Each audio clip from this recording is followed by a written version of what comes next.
Fala pessoal, estou ao vivo esperando vocês.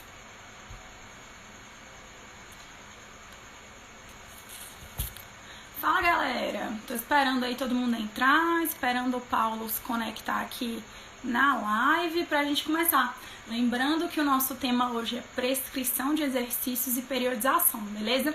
Então já vão mandando de onde vocês são, vão mandando as possíveis perguntas sobre o assunto, que a gente vai começar a conversar daqui a pouquinho.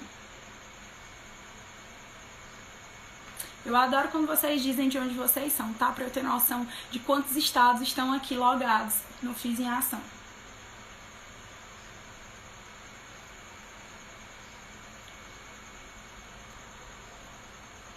Paulo entrou.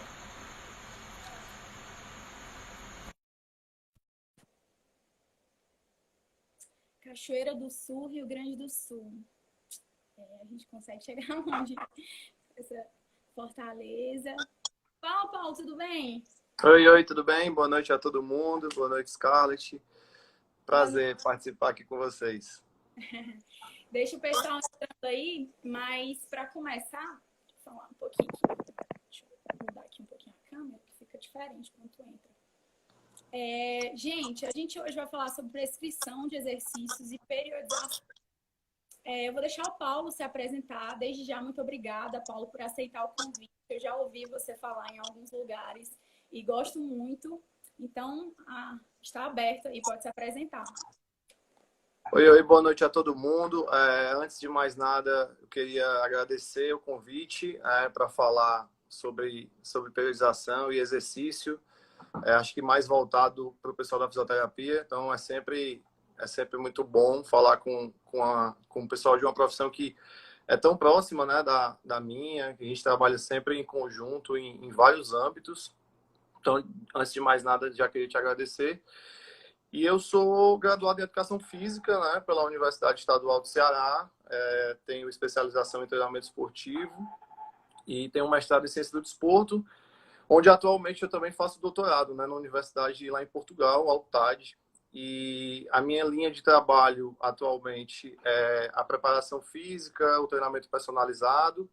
E eu também atuo na universidade, sou professor de um curso de graduação aqui, também na pós-graduação. Então, mais ou menos esse é o panorama geral. Já faz mais ou menos uns 8 anos em que eu atuo diretamente com prescrição de exercícios, com clientes, com alunos de personal trainer, atletas, em vários âmbitos, tá? Então, a gente vai falar um pouquinho sobre essas prescrições, sobre essa relação de exercício e essas condutas. Beleza. E aí, só passando um panorama para as pessoas, eu resolvi convidar o Paulo justamente por esse déficit na fisioterapia que eu encontro sobre prescrever e periodizar exercícios. E o slogan, Paulo, acho que você deve ter acompanhado aí mais de perto essas semanas, é falando bastante sobre conduta baseada em exercícios, que é o que eu acredito. Eu acho que a maioria dos acometimentos hoje, das disfunções, elas têm evidência com o melhor tratamento sendo exercício, mas a gente precisa saber qual exercício efetivo, entender esses parâmetros para poder realizar exercício, né? Então, assim, a gente vai fazer, galera, nessa sequência que eu tenho sempre feito. O meu áudio tá baixo, né? Tô vendo aqui. Deixa eu ficar próximo da câmera enquanto eu falo, que aí eu vejo se melhora o áudio. O meu tá bom? O meu tá ok? Eu acho que o teu áudio tá tranquilo. O meu áudio que não tá bom. Falem aí, galera. Áudio baixo. É isso. Tá melhor agora? Tu tá me ouvindo melhor, Paulo? Eu tô te ouvindo bem. Eu tô te ouvindo bem. Paulo, ok. O do Paulo tá bom, o meu que não tá. Deixa eu levantar aqui um pouquinho. Daqui a pouco eu tô sem tripé, galera. Não deixa eu ficar aqui segurando esse celular, não. E aí, gente, a gente vai fazendo aquele modelo. Só tremendo, viu? Segurando aqui. A gente vai fazendo o modelo perguntas e respostas. E aí, Paulo, eu queria que, para a gente começar, que você definisse o que é prescrição e o que é periodização. Bom, para a gente começar, né, esse bate-papo, é bom ter começado com essa pergunta. E antes de mais nada, eu já quero dizer que esse é um assunto que nós demoramos um semestre todo para abordar, né? Às vezes, periodização, prescrição de exercício, é um tema muito amplo. E o que a gente vai falar aqui, acho que a ideia aqui é falar sobre questões pontuais, algo que possa ir diretamente de encontro com os principais questionamentos, né? Com as principais dúvidas. O ato de prescrever exercícios, ele está ligado diretamente ao ato de periodização. As duas coisas, elas são interligadas, né? A gente fala que prescrever exercício está relacionado em como eu vou planejar, organizar, né, estruturar uma sessão de treinamento. Então, quando eu falo de prescrever exercício, eu falo de escolher os melhores exercícios, escolher o melhor tipo de exercício, né? Não só em relação a qual exercício fazer, mas qual o tipo de demanda que esse exercício vai ter, quais são os principais músculos, enfim. A prescrição de exercício, ela envolve vários fatores relacionados ao próprio treinamento, ao indivíduo, né, vindos aí de uma avaliação prévia, e como a gente organiza várias sessões de treinamento, como a gente planeja várias sessões de treinamento com um objetivo específico, isso é periodização. Então, a periodização é uma soma de várias prescrições que tem um fim, tem um objetivo final, e esse objetivo pode ser performance, pode ser reabilitação, pode ser questões estéticas, pode ser saúde. Então, toda vida que eu planejo um conjunto de treinos e isso tem um objetivo final, tem um fim específico, isso a gente chama de periodização. Beleza. E aí, eu acho que o maior déficit da fisioterapia é justamente sobre o gerenciamento de carga. Quando a gente vai ver os ensaios clínicos, a maioria faz treinamento de força, melhora a função, mas não ganha força. Eu queria saber de ti como que a gente faz para começar esse treinamento. A gente precisa realmente testar um RM, tem maneiras clínicas para testar esse nível de força para começar o treinamento? Bom, olha só, o seguinte, a gente tem a base da prescrição de exercícios, ela é a avaliação, né? Então, não existe treinamento, não existe prescrição de exercícios sem uma avaliação, certo? Isso é muito importante. Contudo, é importante dizer que a avaliação nem sempre ela atende todas as demandas que nós temos. Em algumas situações, o modelo de avaliação ele não consegue me dar uma informação real e, às vezes, ele tem uma forma de fazer, uma execução muito burocrática, muito difícil, que fora dos ambientes de pesquisa e de laboratório fica muito difícil de fazer. Por que eu estou te falando isso? Você falou aí sobre força, né? Sobre treinar força, sobre avaliação de um RM. A gente, para prescrever exercício de força, a gente normalmente, o padrão mais comum é usar os testes de repetição máxima ou o teste de carga máxima. Qual o objetivo disso? O objetivo disso é descobrir qual é a carga, ou qual é o peso, né? Quando a gente fala no popular, qual é o peso que nós fazemos um determinado exercício. A partir dessa carga máxima, nós tiramos percentuais, né? Para fazer outros tipos de trabalhos submáximos. Essa é a ideia. Mas é importante dizer que, apesar disso ser a maneira mais clássica de avaliação de força, esse modelo de avaliação ele tem vários problemas, certo? Tem vários problemas, principalmente na avaliação prática, no momento da prática no campo, né? Quando você está com o seu cliente, está com o seu paciente, está com o seu aluno, é difícil. Primeiro, por quê? Um deles, você precisaria fazer o teste de todos os exercícios da sessão, tá? Isso é uma dificuldade que nós temos. Você vai perder muito tempo testando o exercício a exercício, para que você pudesse tirar um percentual de carga. Então, isso já é um problema. Segundo, os clientes, os pacientes, os indivíduos, principalmente aqueles que não têm muita experiência de treinamento, eles tendem a ganhar rapidamente capacidade, eles tendem a rapidamente ganhar força. Então, nas primeiras semanas, 1, 2, você já percebe diferenças no indivíduo. Você já percebe que ele ganhou mais força, por exemplo. E isso faz com que aquela tua avaliação inicial, ela fique subestimada. Então, imagina, eu te avaliei na segunda-feira, tá? E descobri o teu percentual de carga máxima em vários exercícios, tá? E a gente começou a trabalhar. Na semana seguinte, é provável que você já esteja diferente em relação aos seus níveis de força. Mas eu estou me baseando na avaliação que eu fiz na semana anterior. Tá percebendo isso? Então, o que acontece? Qual é o melhor dos mundos? O melhor dos mundos para a gente tentar minimizar essas possibilidades. É que a avaliação ela deveria ser diária. Todos os dias, de alguma forma, antes de começar a sessão, você deveria, isso é o certo, deveria testar, avaliar aquele cliente, aquele paciente, né, na realidade de vocês, para saber qual vai ser a tua conduta naquele dia. Qual vai ser a forma que tu vai trabalhar naquele dia. Se tu vai subir a carga, por exemplo, se você perceber que ele manteve ou subiu a capacidade, ou, que também é uma questão muito importante, se vai ser preciso reduzir. Porque as variações de força ao longo das semanas, elas não são só para cima. Não é só ganhar força, ganhar força, ganhar força. Às vezes eu perco, por várias questões, principalmente por questões ligadas ao sistema nervoso.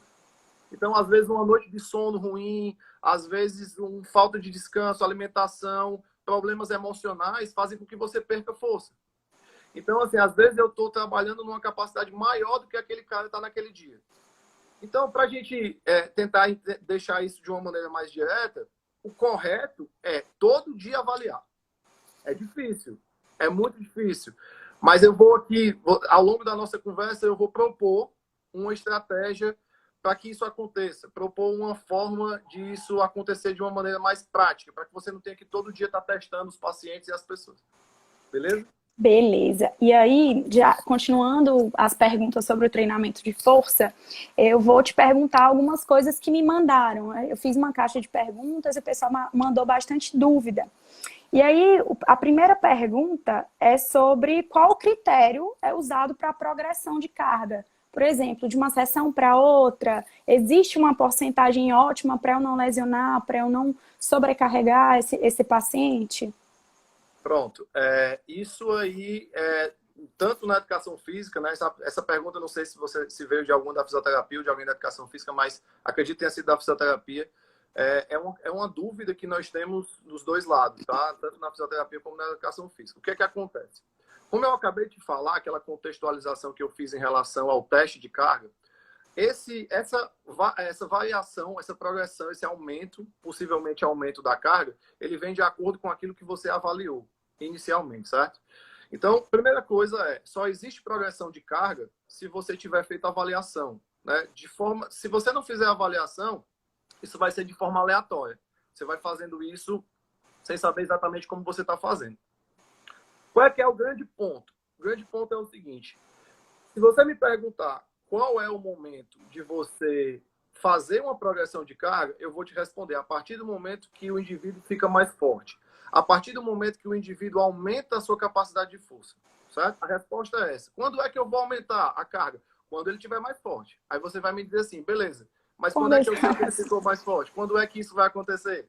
E aí essa é a resposta do pote de ouro. Essa é a resposta que faz realmente a diferença. Por isso, mais uma vez, eu reitero. Se você não fizer avaliações todo dia, você não tem como saber como você vai aumentar a carga, entendeu? Se você não souber, naquele dia, se aquele cara está mais forte, se ele melhorou a sua capacidade, certo? Se ele melhorou a sua capacidade, eu não sei como que eu vou fazer para aumentar a carga, tá? O que é que a literatura fala para a gente? Dependendo do tipo de treino que você faça, e aí depois eu preciso de um feedback seu e de vocês em relação a qual é a conduta do fisioterapeuta, como é que essa conduta acontece, para eu entender melhor. Mas dependendo do tipo de treinamento que você faça, se o objetivo for ganhar força, for aumentar o número de carga, aumentar a carga que esse cara consegue aguentar, o sistema nervoso, que é o principal responsável pelos ganhos de força, o sistema neuromuscular, ele pode demorar até entre 48 e 72 horas para se recuperar desse processo. O que não quer dizer que você tenha que ficar sem fazer nada também nesse período de 2, 3 dias. Depende. Tem várias questões relacionadas a isso. A resposta é, aumenta a carga, o parâmetro ficou mais forte, eu posso aumentar a carga. Existe um percentual? Não. O percentual é baseado no indivíduo. É baseado na tua prescrição. Por exemplo, se eu quero que ele faça 6 repetições de um exercício, de um determinado exercício, eu vou progredir carga de acordo com a minha prescrição, de acordo com aquilo que eu quero que ele faça. Então, eu vou aumentar percentualmente aquela carga baseado na minha variação de estímulos. Deu para entender o que eu falei? Deu para entender. Tu falou sobre avaliar, sempre avaliar para saber se ele ganhou força ou não. E aí já mandaram essa pergunta, como é que tu avalia?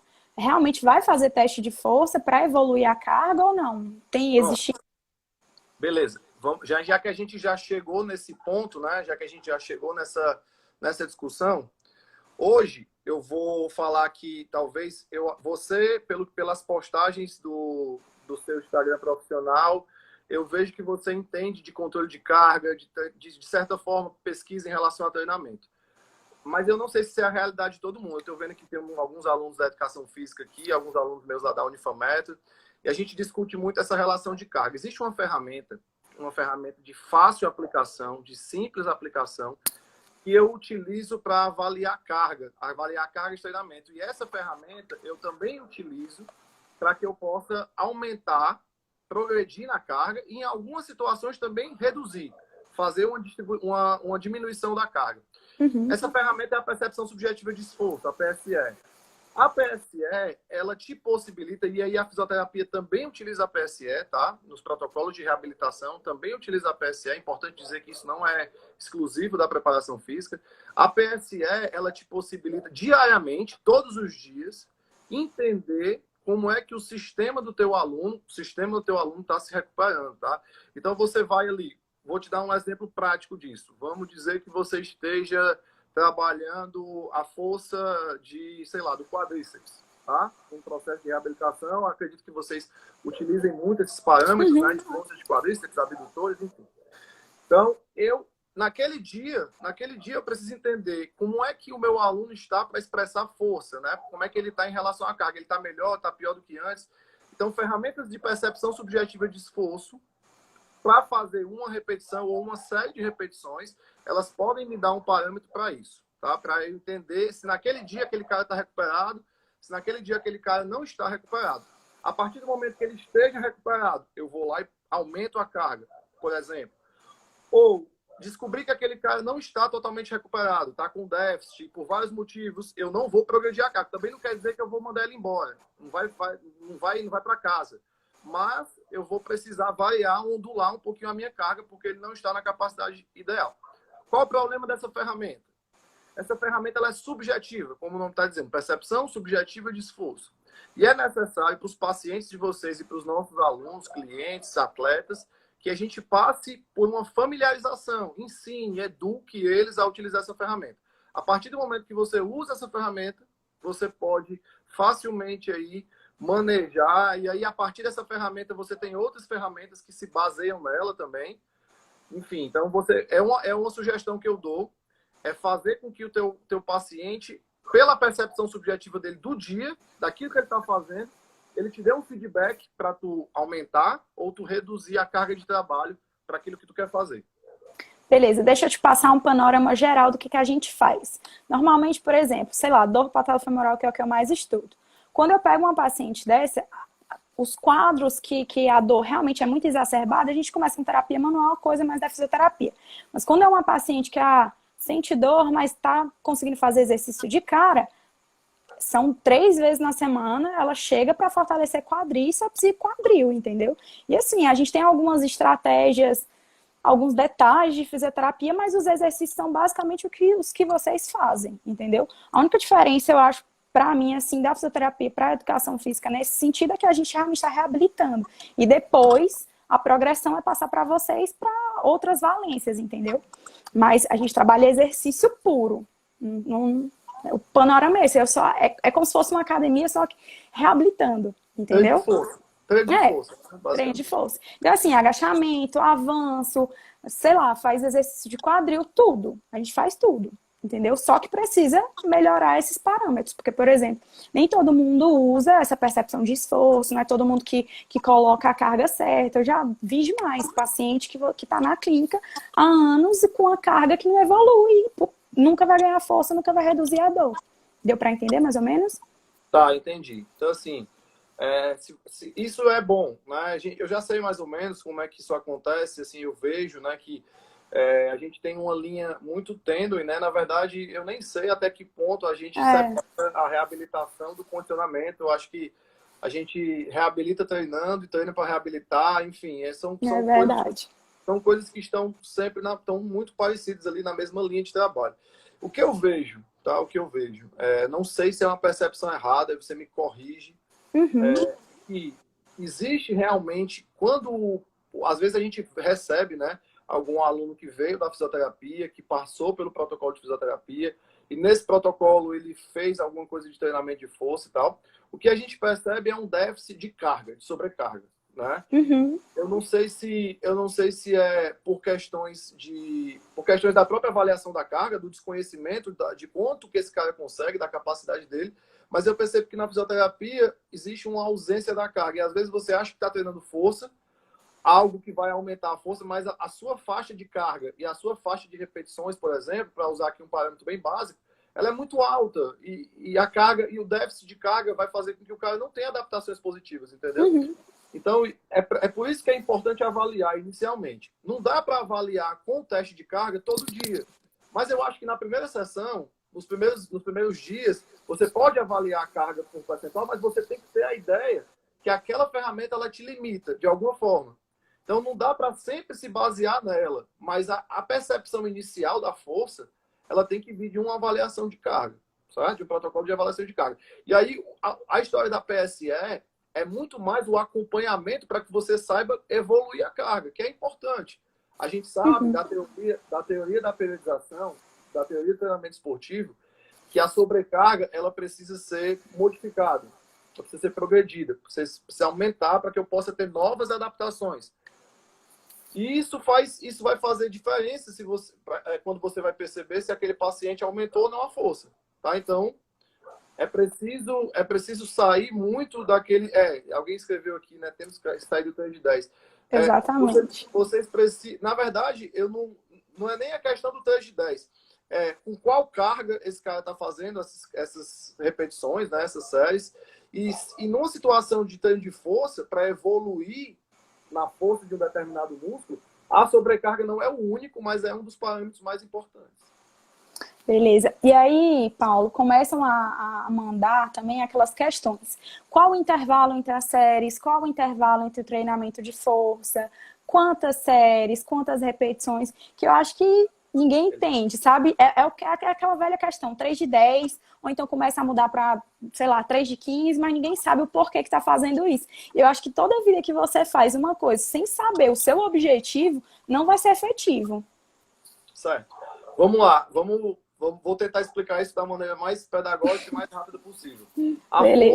A força, ela depende do sistema neuromuscular, certo? Então, força é o que a definição de força é a capacidade do sistema neuromuscular de gerar tensão. Então, a gente depende diretamente de um estímulo do sistema nervoso para chegar até o músculo, para que a gente possa exercer força, para que o músculo possa lá gerar tensão para o tendão e o tendão movimentar aquele segmento. Então, quando eu falo essa definição, às vezes a pessoa fala, tá falando só a definição do livro e tal, bababá. Não é isso. Essa definição, ela me dá um parâmetro importante. Para que eu ganhe força, eu preciso estimular, sobrecarregar, não só o meu músculo, mas também o meu sistema nervoso, o meu sistema neuromuscular. Às vezes, nós dividimos a carga em carga neural e carga metabólica. E a carga neural, ela tem uma especificidade diferente da carga metabólica, da carga muscular. Se você fizer vou tentar ser mais prático. E aí me perdoem, tá? O pessoal que tá aí, eu estou sendo bem prático mesmo. Se você fizer um treino com muitas repetições, muito volume, 10, 15, 20 repetições, e a sobrecarga possivelmente for mais baixa, você vai estar sobrecarregando o teu músculo. Você vai estar gerando muitas adaptações a nível muscular, certo? A nível muscular. Ou seja, adaptações, quando eu falo de adaptações, modificando ali a estrutura da célula muscular. Quando eu falo em adaptações neurais, em adaptações que envolvem mais o sistema nervoso do que o sistema muscular, eu falo de um treinamento com uma carga mais alta e um volume mais baixo, um número de repetições mais baixo. E aí, nesse ponto que eu acho que talvez vocês tenham dificuldade de trabalhar, aumentar mais o peso, talvez por medo, receio, o paciente está lesionado ali e tal, até que ponto eu posso fazer isso, né? Mas é preciso aumentar a carga, em alguns momentos diminuir o número de repetições para que, em vez de sobrecarregar o músculo, você sobrecarregue também o sistema nervoso. E é o sistema nervoso que é responsável pelos aumentos de força. certo? Não é um músculo só, não é um músculo maior, um músculo mais tensionado ou com mais tonificado que vai fazer isso. É todo o sistema neuromuscular. Então, assim, séries, repetições e tal. O que a gente utiliza? Repetições mais baixas para treino de força pura, força máxima, certo? Uhum. De 2 a 4 repetições, mais ou menos, podendo passar um pouquinho para 6 repetições.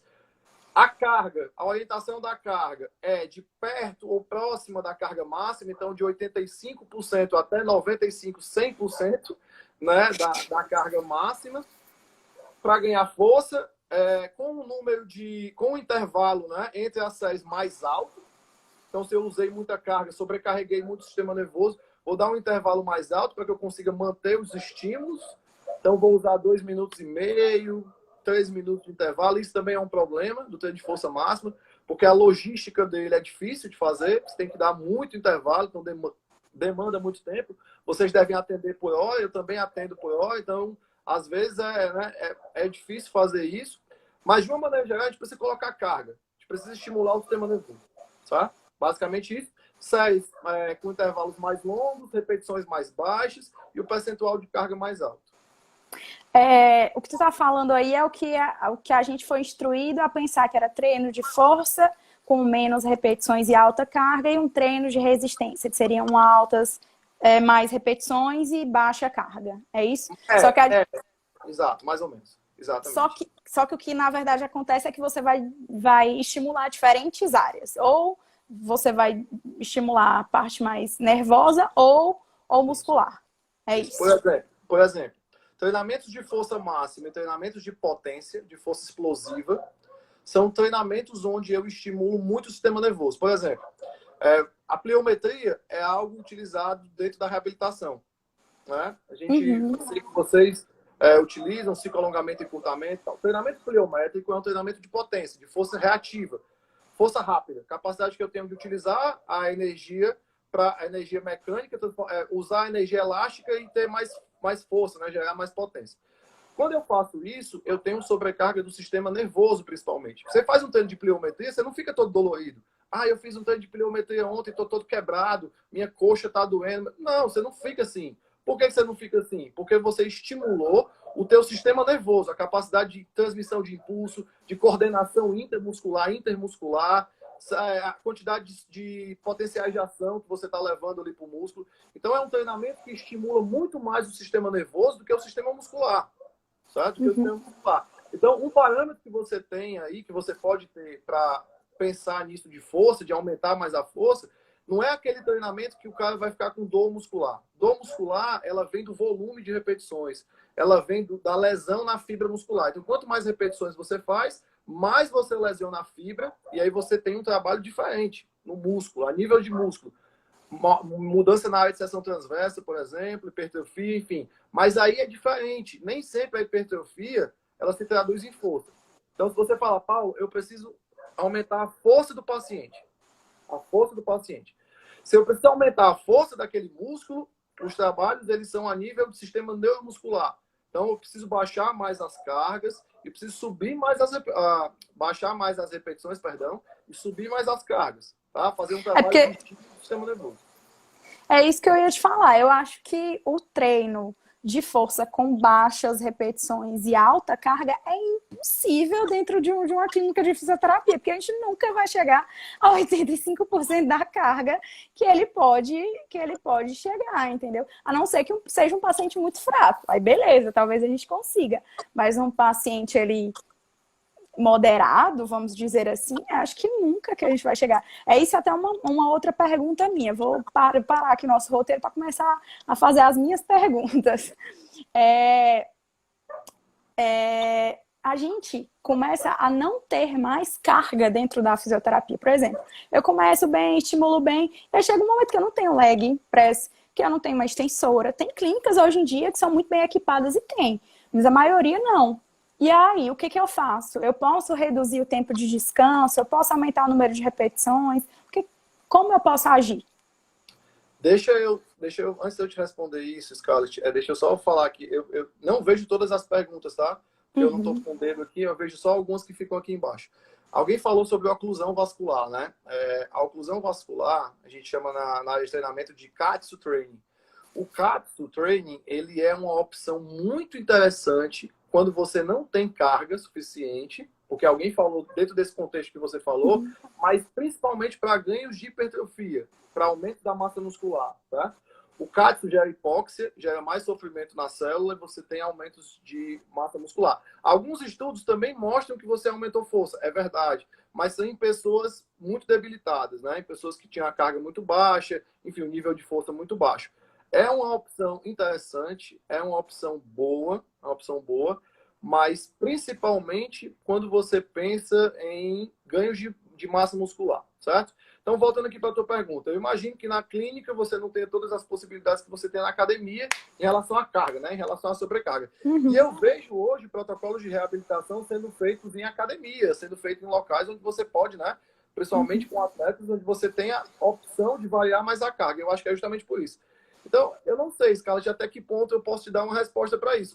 Existem variáveis que a gente pode usar, como, por exemplo, incrementar treinamentos isométricos quando você não tem muita carga, e a isometria é uma boa opção para ganhar força. O problema da isometria é a questão do ângulo, que a isometria você só ganha força ali em ângulos específicos. No ângulo que você está fazendo, a isometria é mais ou menos 20 graus para cima e 20 graus para baixo. Então, não aumenta a força em todo o padrão de movimento, digamos assim, mas em algum momento você vai precisar de sobrecarga, né? E você pode fazer um treino difícil, você pode fazer um treino intenso, mesmo sem muita carga. Mas quando o objetivo é aumentar a força, essa intensidade ela deve vir da sobrecarga, do peso mesmo, efetivamente falando. Eu posso sofrer muito, posso fazer um treino que dói, posso fazer um treino que arde, que queima, que é difícil, que gasta sem peso, posso. Mas pensando em aumentar a força, em estímulo neuromuscular, é importante a sobrecarga, é importante a carga. Sem ser assim, sem ser na carga, eu consigo outras adaptações que são importantes, podem ser importantes na reabilitação também e no treinamento. Mas efetivamente aumentar a força, fazer com que o indivíduo tenha X de força e passe a ter 2X, eu preciso da carga. Precisa da sobrecarga, infelizmente.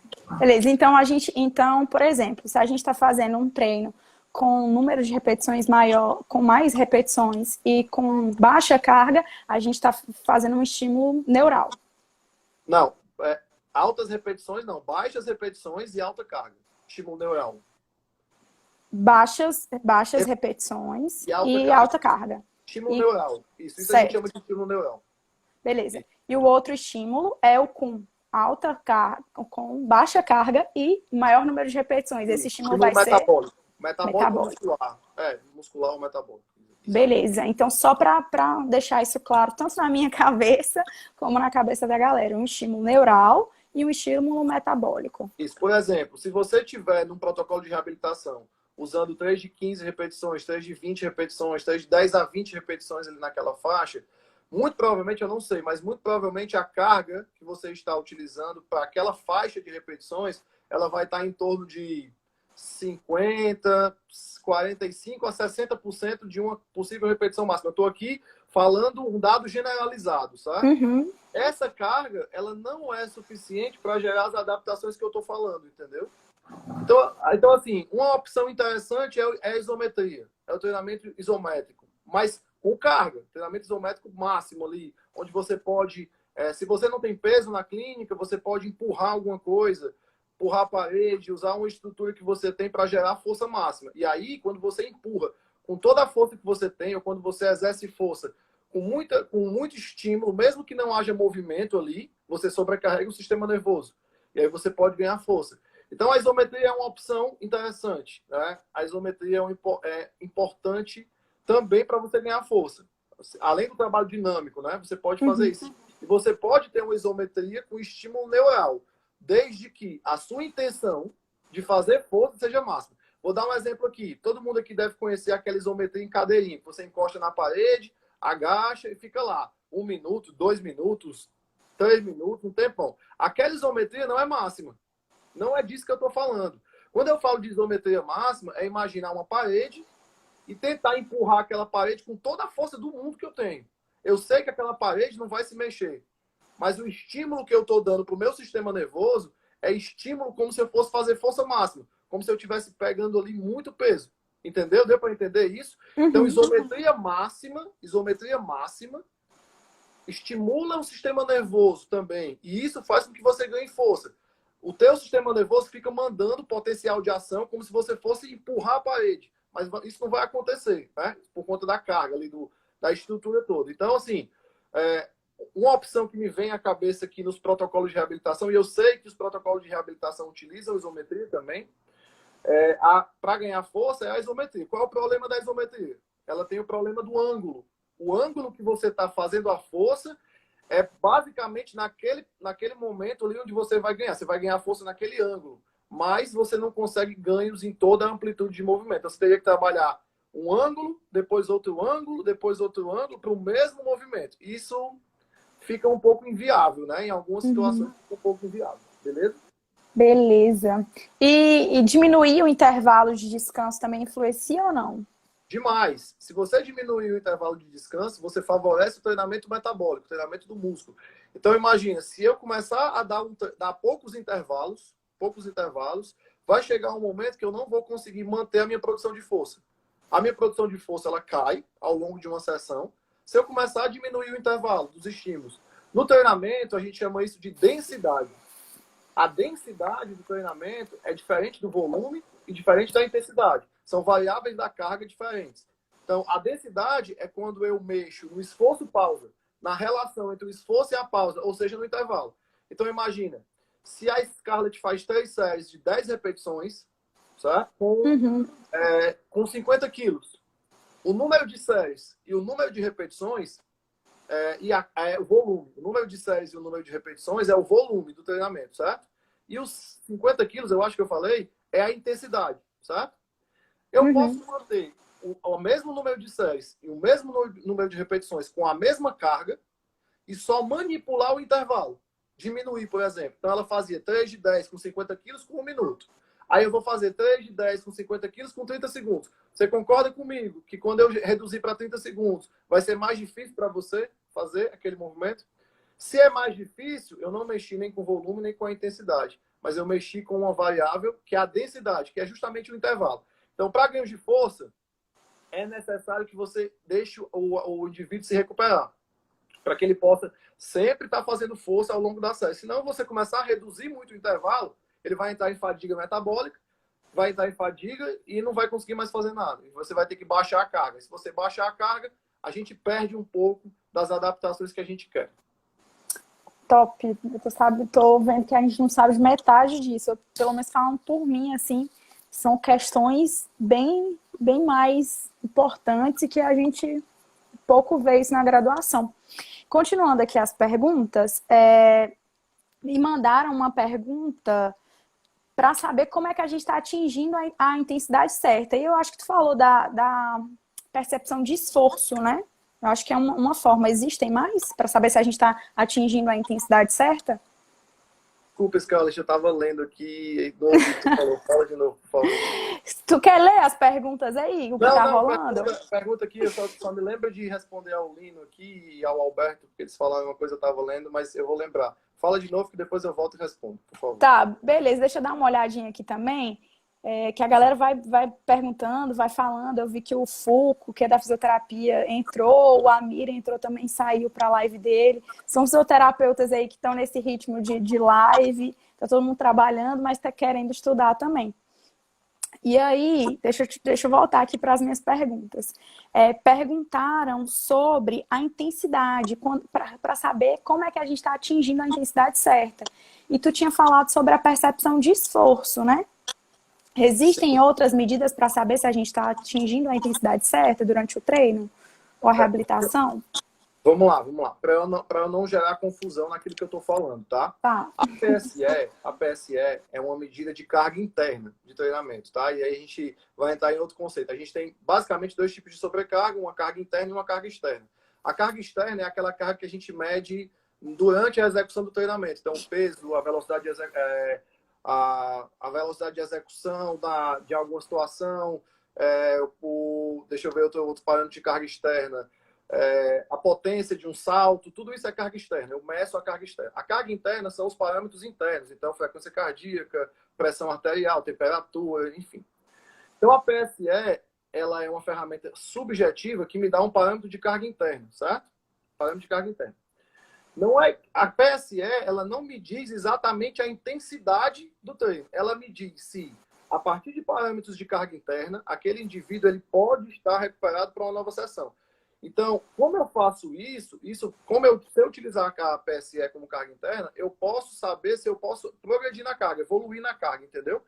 Mas isso não quer dizer que a PSE em si é um parâmetro de intensidade. O que é um parâmetro real de intensidade? É a carga, o percentual de um RM. Outra coisa que no treinamento de força, a gente pode utilizar como parâmetro de intensidade, se você tiver algum instrumento de medição da velocidade de execução, né? Então, fazer treinamentos com velocidade mais alta de execução, também é um parâmetro de intensidade, certo? Também é um parâmetro de intensidade. Mas aí você precisaria de um acelerômetro, né? Que a gente usa no treinamento, como, por exemplo, o PUSH, né? O VBT, o Velocity Based Training, é uma ferramenta de medição da velocidade. Então, eu teria ali na prática, vendo, né? Isso. Como é que eu utilizaria a PSE para intensidade? Você faria um determinado exercício e, a partir da tua percepção de 0 a 10, né? Usando a escala de Borg adaptada de 0 a 10, porque a original é de 6 a 20, utilizando a escala de Borg adaptada, se você estiver muito próximo da carga máxima, ali 9, muito próximo do 10, significa que a intensidade de execução daquele exercício que você fez está mais alta, certo? Isso é uma possibilidade também.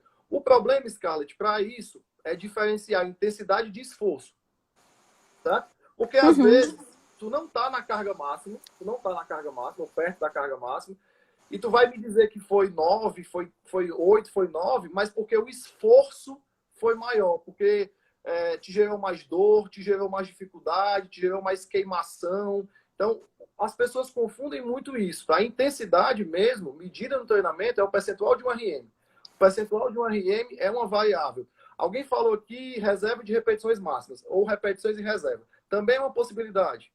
Repetições em reserva é um conceito que está relacionado com a quantidade de repetições que eu ainda conseguiria fazer se eu não tivesse interrompido a série.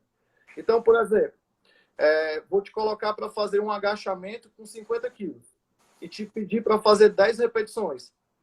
Quando você faz a 10ª repetição, eu sei que naquele momento você conseguiria fazer mais 2, mais 3, mais 4 repetições. Quanto maior for o número de repetições em reserva, alguns autores chamam de repetição no tanque, quanto maior for o número de repetições em reserva, menor é a intensidade da carga. Ou seja, se eu estiver chegando numa carga muito alta, o número de repetições em reserva diminui. Eu não consigo mais fazer muita coisa, entendeu? Eu já estou num percentual de carga muito alto. Já estou chegando numa situação ali onde eu não consigo mais fazer. Então, se as repetições em reserva forem muito altas, se você chegar para o paciente e dizer assim, tu faria mais 5 repetições? Eu falo, faria mais 5 repetições. A carga está baixa, entendeu? A carga ela não está perto da máxima. Ou então, pelo menos, eu posso dizer que ela não está perto da máxima. Beleza? Deu para entender isso? Então, assim, beleza. Intensidade mesmo, intensidade é percentual de carga, velocidade de execução medida, por exemplo, por um acelerômetro, repetições em reserva, subjetivamente, indiretamente, podem me dizer a velocidade, a intensidade. Mas a PSE é muito mais para controlar. Eu vejo uma importância maior para você medir o descanso, as adaptações, entendeu? A gente usa mais para isso. Mas eu posso utilizar. Faz aí 10 repetições. Aí você vai me dar ali uma faixa de PSE, mas lembrando que tem que diferenciar esforço de intensidade. Esforço é uma coisa. Nem sempre quando é difícil, significa que foi muito intenso. Às vezes é o contrário. Às vezes foi muito difícil, mas foi muito volumoso. Foi pouco intenso e muito volumoso, mas foi muito difícil. Doeu, queimou meu músculo, gerou ali fadiga local, mas não foi intenso. Foi um esforço muito grande. Certo? Beleza. Paulo, se você quiser ir falando aí com seus alunos... Eu quero falar... Deixa eu responder só o professor Lino. Aqui, claro. Quando eu falei sobre volume, intensidade e densidade, ele me perguntou se eu diminuísse, mudasse a densidade, eu também não mexeria no volume por conta do tempo sob tensão. Na verdade, por que não? Porque o tempo sob tensão ele acontece não nos intervalos. O intervalo é sempre sem tempo sob tensão. Eu não conto o tempo sob tensão no intervalo. Então, o intervalo não tem o trabalho muscular, estou descansando. Então, o tempo sob tensão eu conto durante a execução da série. Então, é diferente fazer 10 repetições numa cadência 2 por 2 e de fazer numa cadência de 5 por 5. Eu tenho um tempo sob tensão diferente, mas a densidade, quando eu diminuo o intervalo, eu não mexo no tempo sob tensão. Tanto se eu der 30 segundos de intervalo, quanto se eu der 1 minuto de intervalo, nas duas situações eu estou descansando, estou parado e não tenho tempo sob tensão. Vou mandar aqui responder aqui o Alberto, né? O Alberto está falando sobre o volume total, sim, exato, Lino. Exato. O volume total seria menor porque o tempo demorou menos tempo. Exatamente. Se você diminuir a densidade, a sessão toda ela fica com um volume menor. Perfeito, exatamente. O Alberto falou sobre manipulação das variáveis, também outro amigo nosso aqui. Eu posso movimentar na intensidade, eu posso variar, usar outras variáveis para modificar a intensidade. O problema é que no contexto que a gente está falando, de ganhar força em um músculo, a principal variável que eu posso utilizar quando eu penso em aumentar a carga, realmente é o percentual de um RM. A gente tem variáveis como cadência de execução, como intervalo de execução, como ordem dos exercícios, que a gente utiliza no treinamento de força, são variáveis que podem modificar totalmente o treinamento. Podem piorar o treinamento. Mas eu não sei até que ponto, aliás, elas não são tão efetivas para aumentar a força. Para aumentar a força mesmo é sobrecarga e variação de estímulos ao longo do tempo. O Derek me perguntou alguma coisa aqui, tá com raiva de mim porque eu não respondi, mas eu não sei o que foi que ele perguntou, tá? Se tu puder... Deixa eu ver aqui. É porque também não fica na ordem, sabe? Eles vão mandando, fica numa ordem para eles e uma outra ordem pra gente. Mas peraí, deixa eu procurar o Derek. Me responde também. Deixa eu falar também que o Carlos estava falando aqui, mandou uma pergunta também, você respondeu. Carlos, oi, tudo bem? Carlos estudou comigo, é profissional de educação física e fisioterapeuta. São os tietes, viu, do Paulo Shoa. Carlos, o Igor que está aqui, Igor Alencar, está falando que você é excelente. Obrigado. Deixa eu procurar aqui a pergunta do Derek. Faz muito tempo que tu mandou, Derek? Escreve de novo. Escreve aí de novo. Peraí, as pessoas... Eu achei. Essa pergunta aí, pode colocar enquanto ele escreve outra. Aí. As pessoas que passam pela física, a gente pode considerar elas da mesma forma que um sedentário? Acho que essa pergunta foi para mim, né? Se a gente pode considerar as pessoas que passam pela física da mesma forma que um sedentário? Não. Eu acho que não. Se a pessoa tiver feito um bom trabalho na física, ela vai chegar com um perfil melhor para vocês. Não vai chegar tão sedentário assim, não.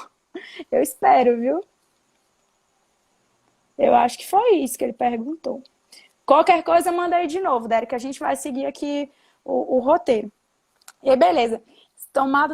Respondido todas essas perguntas, eu queria que a gente entrasse agora falando sobre um pouquinho de periodização. E aí eu queria que tu explicasse para a gente a importância da periodização, né? E o cuidado para evitar o overtraining, as lesões por sobrecarga. Porque assim, na minha cabeça fica muito claro que quando o profissional faz a periodização certinha lá, o atleta vai atingir o tempo dele na Olimpíada, o cara não vai ter um overtraining, ele vai fazer tudo da forma certa. Então eu queria que você passasse a sua percepção sobre isso e sua experiência sobre a periodização. Vamos lá. Eu vou falar aqui rapidamente sobre esses conceitos de periodização e antes de eu começar a falar de periodização, eu vou falar de overtraining antes, porque eu tenho uma opinião, não é uma opinião, né? É uma visão muito particular e normalmente as pessoas veem outros profissionais falando sobre algo diferente do que eu falo em relação a isso. Eu queria dizer o seguinte, no contexto de atletas de alto rendimento, é possível se chegar a overtraining, certo? É possível chegar a overtraining.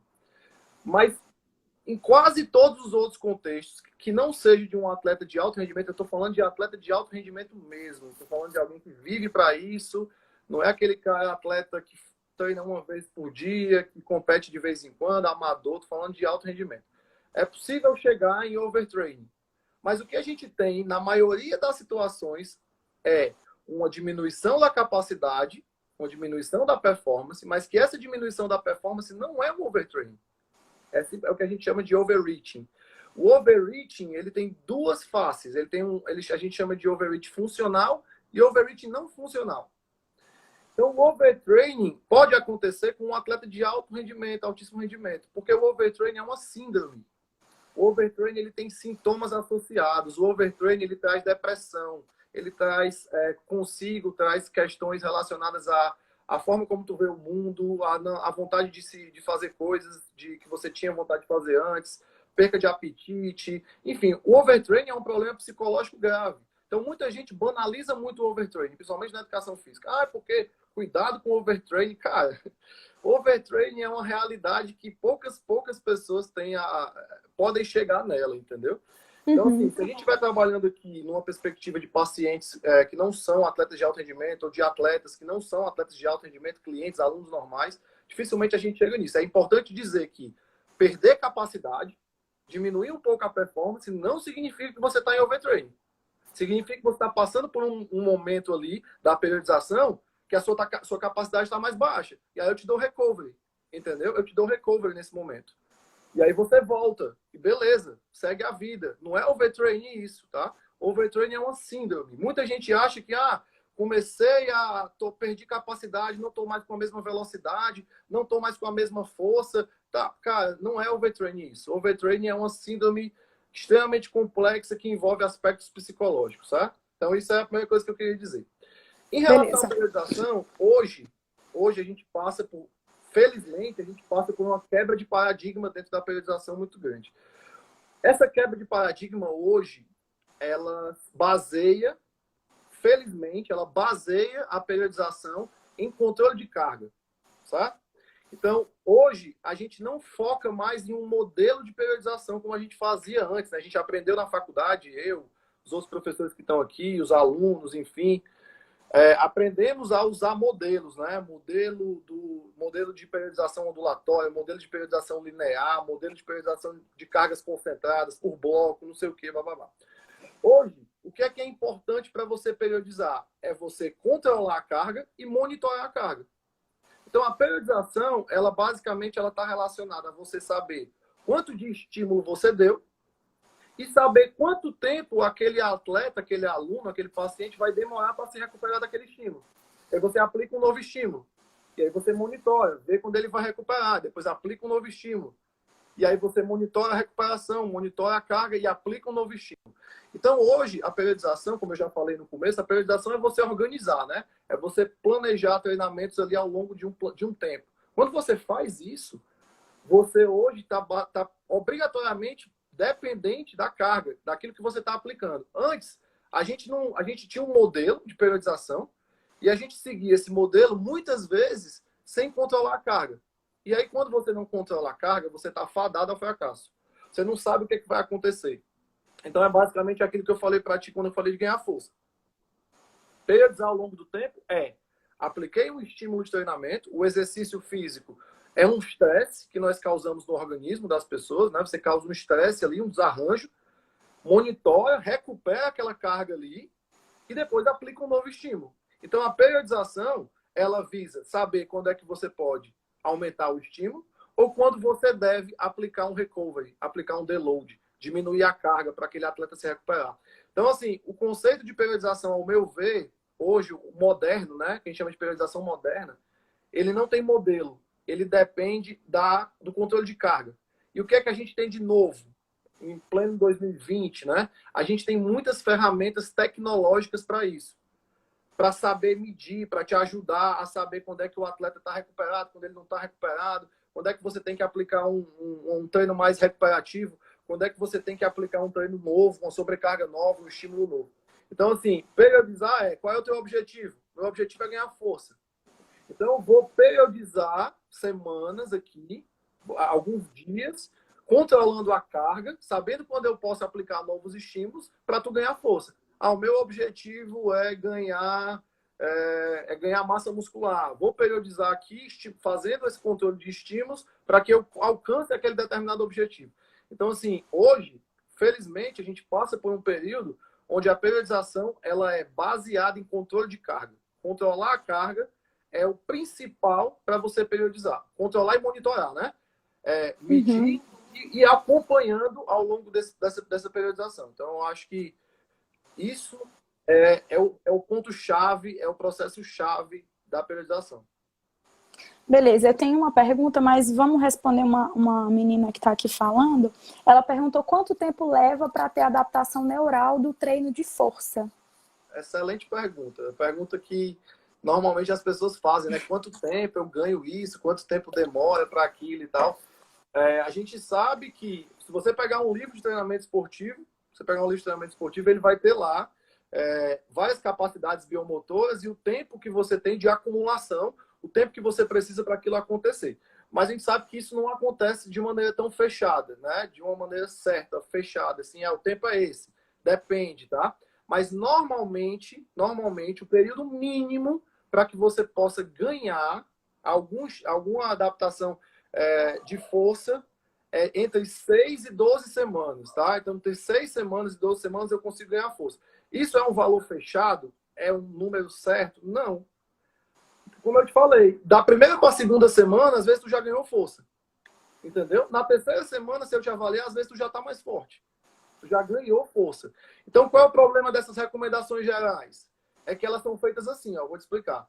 Tu faz uma avaliação hoje, daqui a 4 semanas eu te avalio de novo, daqui a 5 semanas eu te avalio de novo. E muitas vezes, se você tivesse feito essa avaliação antes, você já tinha ganho força. Sabe? Outra coisa importante para responder essa pergunta é falar sobre treinabilidade. O que é treinabilidade? Quanto mais treinado você mais difícil é de você ganhar alguma adaptação, de você ter novas adaptações. Quanto mais sedentário, quanto mais destreinado você mais facilmente você ganha adaptações. Então, essa pergunta que ela me fez, se for um indivíduo sedentário, rapidamente ele ganha força. Certo? Rapidamente ele ganha força. Até com menos de 6 semanas, até com menos de 8 semanas, né, menos de 2 meses, você já tem ganho de força. Semanalmente, você percebe incrementos de força. Pequenos, mas você percebe. Então, depende do nível de adaptação que aquele indivíduo já tem. Certo? Se ele for um indivíduo muito sedentário, e ele começar, ou então muito inativo, nunca tiver feito treino de força, rapidamente ele vai ganhando força. Tá? Mas existe um período mais ou menos de 6 semanas para a gente ter adaptações positivas. Mas não é uma norma, tá? Não é uma regra, beleza? Beleza. Voltando para a periodização, você falou que não é overtraining, né? E o que falar, então, das lesões chamadas por sobrecarga? Fratura por estresse, as tendinopatias, que são principalmente de atletas saltadores. E a maioria das vezes a gente tem atleta amador. Não é aquele cara que é o melhor do time, o melhor jogador de vôlei de basquete, sei lá, brasileiro de outras seleções. E aí? É o quê? Não é overtraining, é o over... Como que chama que você falou? Overreaching.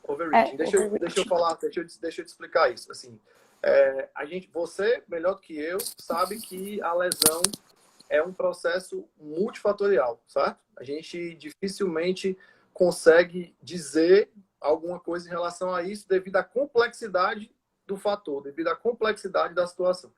Então, assim, quando você tem uma lesão em um músculo, uma lesão por uma sobrecarga excessiva em um determinado músculo, aquela situação, ela prova uma das possibilidades que eu puxo para a minha área, né? Para a educação física, para a área de treinamento esportivo.